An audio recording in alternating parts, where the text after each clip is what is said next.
Ready? And fight! Come on!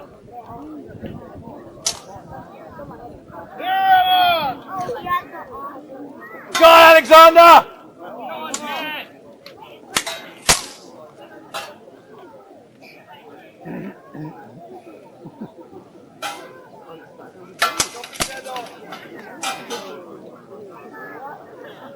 That's it, go on! That should be about 14. Come on, Baron!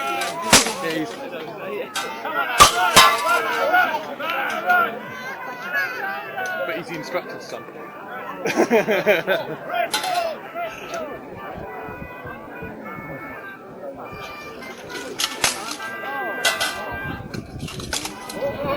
I'm free!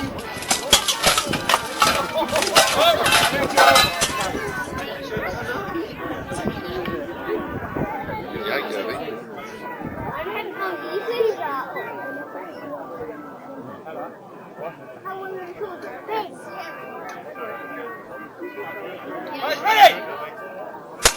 Fight! Go on, ladies and gentlemen! Go on, my lords, my ladies, my good English country folk! Cheer them on! Come on, Ag! Go on, Baron! Show the young whippersnapper!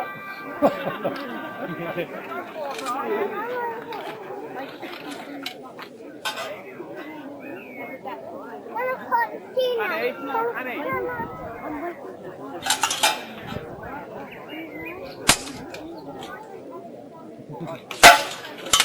Point red.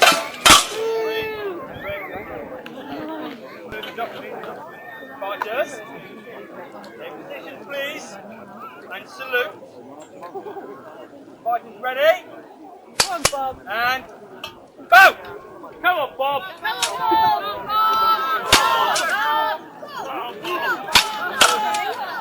Come on, Bob. Come on! 18 where you're sold! It's a classic. It is a classic. Point red. Yeah. I'm going to tell you, ladies and gentlemen, this is true fighting. Not choreographed. These guys really are doing it. Come on, Bob. Point red. Okay, carry on. Come on, then, Bob. Get back. You ready, Bob? Man who are you? Come on, taste the steel. Right.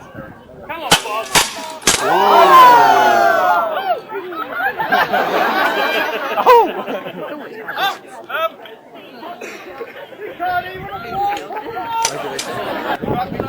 And fight.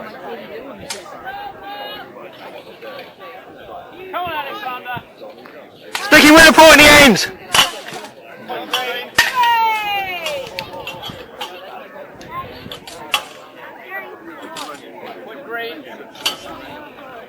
Come on, Alexander. Point three. Skip. No point. No point.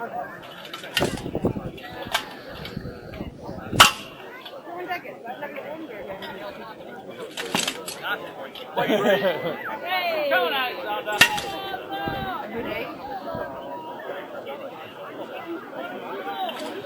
Oh! Point three.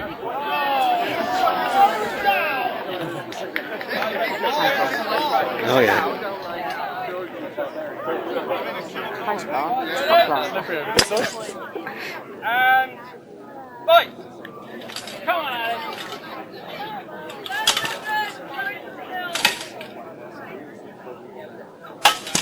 It's great.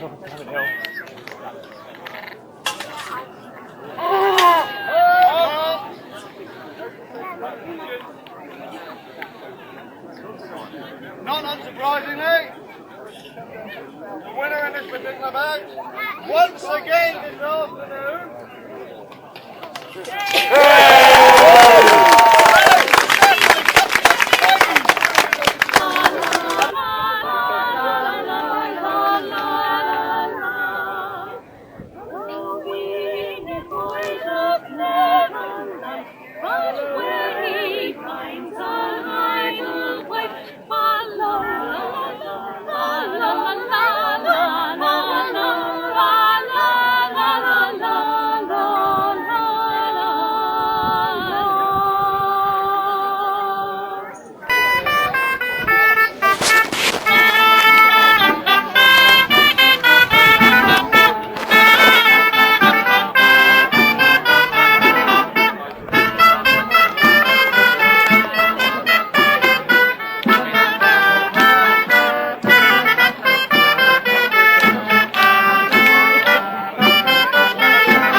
slight adjustment down here. Okay. Now we're just going to use a planing cut.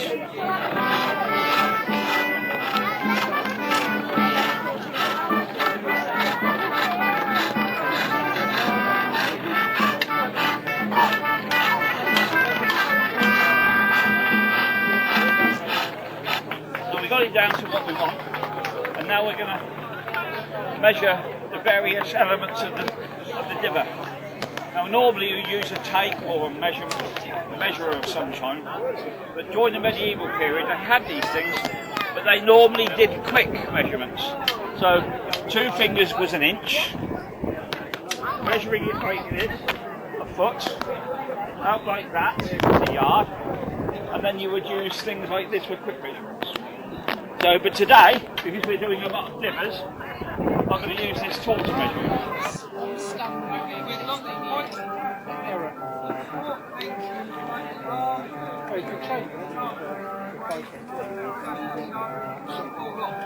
Now straps are well protected. There's not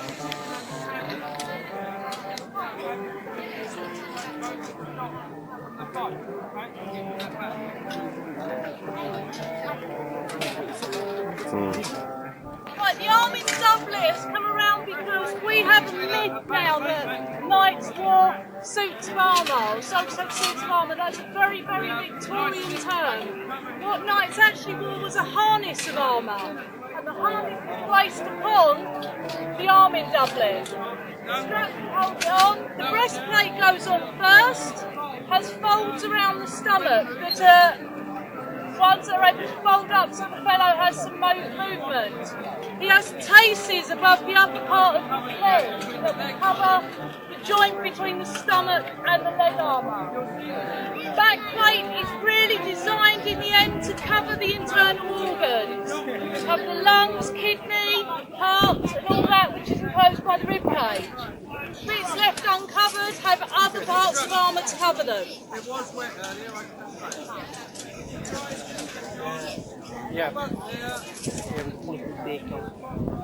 On the armour, if you have a good look, all of the layers of armour will have a curve to them.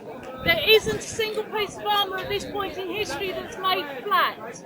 We've already learned the fact that an arrow will pierce flat metal. It will not pierce curved metal. What it will do is deflect the moment it hits. So at this point in medieval times, all armour has now been honed to the fact, even if it's only a tiny degree, there is some curve to every plate. Not left. And most of the armour John wears is German but made with a Milanese style. He's now got full body armour and legs. He has about as much manoeuvrability as you're going to get with a harness of armour.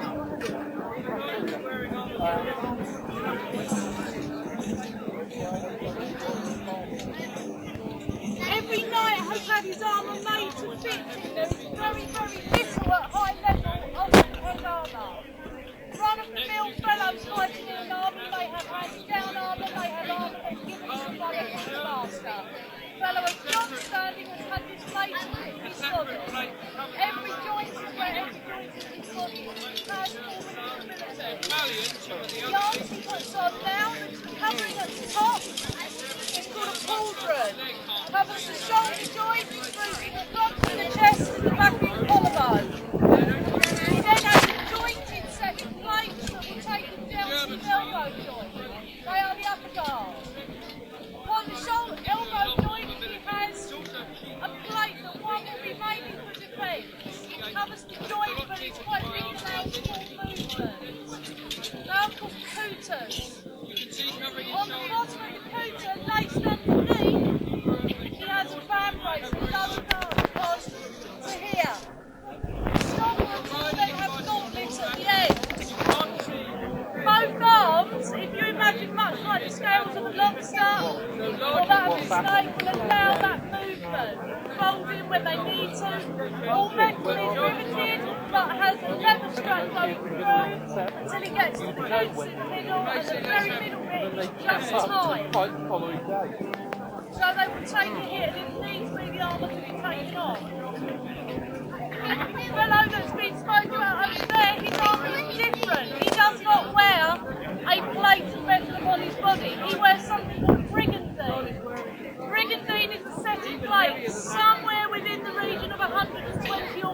plates that are scaled exactly like that on a lobster. It works around the body. It is a layer of steel with solid plates on the breastbone to protect the organs. It's then canvas and velvet. The rivet pattern you will see of the 3 rivets are believed to stand for the Son, God, the Son and the Holy Ghost of the 3 bleeds. There's debate as to which armour was more expensive. In medieval time, labour was cheap and materials expensive. Brigandines, lots and lots of metal, lots of time to put it together. The master brigandine maker would have 5 or 6 apprentices who will put it together. He doesn't have to do it. They are copper riveted.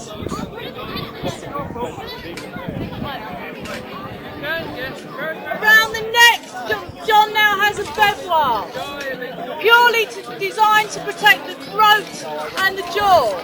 The helmet he wears covers the top of the head, allowing vision around the area of the eyes. The bevoir is joined at the back. Currently there is no particular protection to the very back of the neck.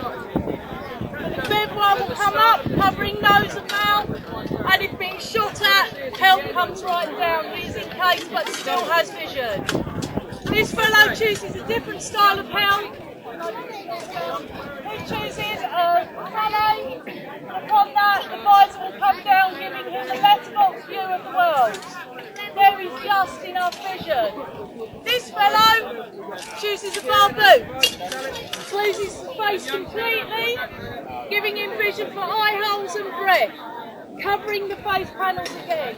It is an armour of choice. You'll choose the helm that you find suits you.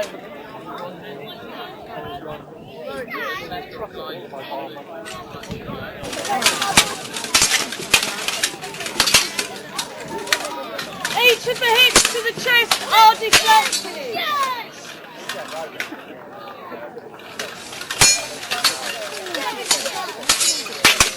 If you watch the swords carefully, you will see the bend as they hit. All of the swords are of a strong metal. You will be able to choose your killing blows. You will be able to see which will be a killing blow.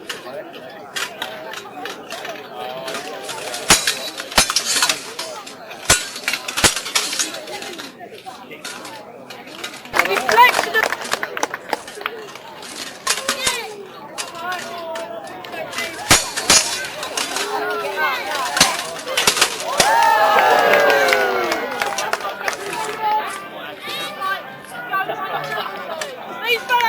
what you've got upon the end is basically spear, axe and meat tenderizer. If you can't cut it, you just bludgeon it. It's easier. Again, a skilled weapon.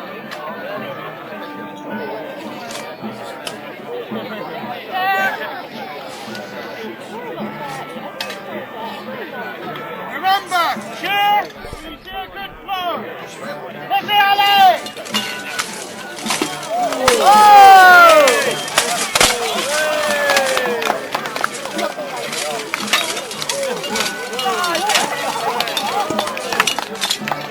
Have a pair of soft arm blades.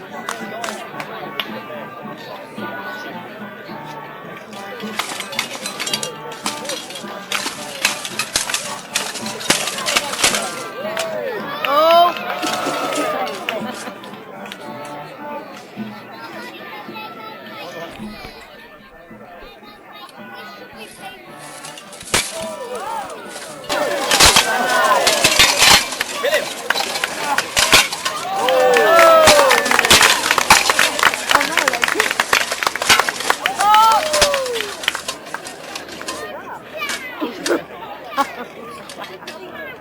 None of these fellows will give in. They have fought together for years and nobody is going to admit who's the best.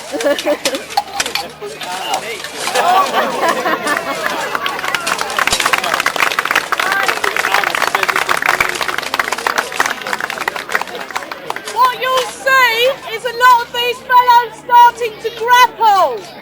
We don't allow that to carry too forward, it is dangerous. In combat of this kind, like in medieval times, you've been fishing claw. What you would do, if you were called to fight, drill the bottom of your bill hook, put a shaft upon it, you have the most effective killing machine you can get. Most of the English fighters fought with bill hook. It is a short hafting weapon, it's not a spear, it's used both ends. What we've got here is a butcher's weapon. It's a one-handed falchion. Other name is called a swash. If you've ever heard of a swashbuckler, swashbucklers carried a swash and a buckler. It was favoured as a seaman's weapon or a pirate sword because it hung flat to your side. It did not stick out as you carried it. So it's commonly associated with pirates. Then has to fight past it to activate the The one attack that's not allowed with the bill hook today, which would be the first thing you'd choose in medieval times, is to take out the back of the fellow's knees. You would use the hook, back of the neck, back of the knees, he wouldn't get up again. That's the one thing we do not allow. There are lots of other things we don't allow, they just don't listen to us.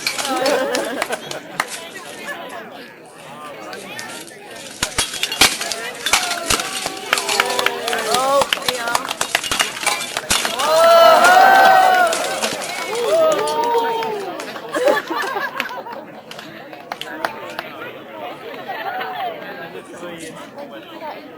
Leave it about and we'll see what's left. Basically, they're just going to take a drink of water for the two that just fall. They'll choose their weapon of choice. Each specialises in a different weapon.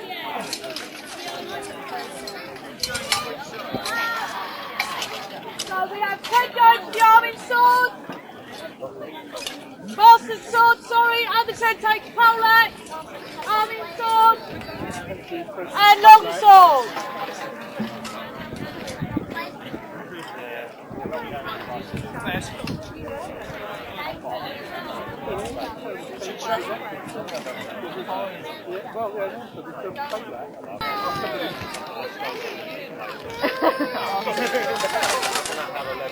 If you've got brains in the circle of treachery, you stand back and let the other three finish each other off first.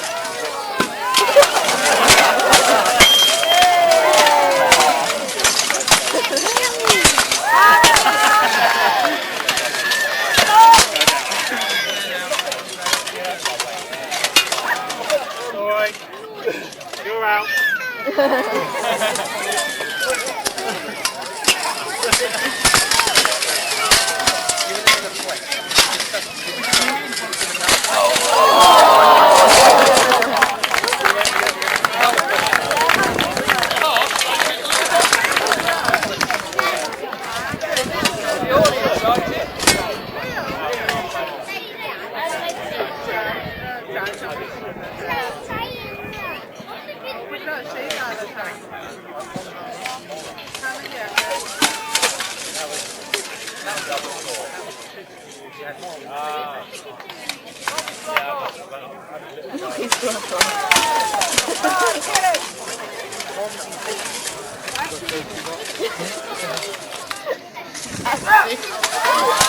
Whoa!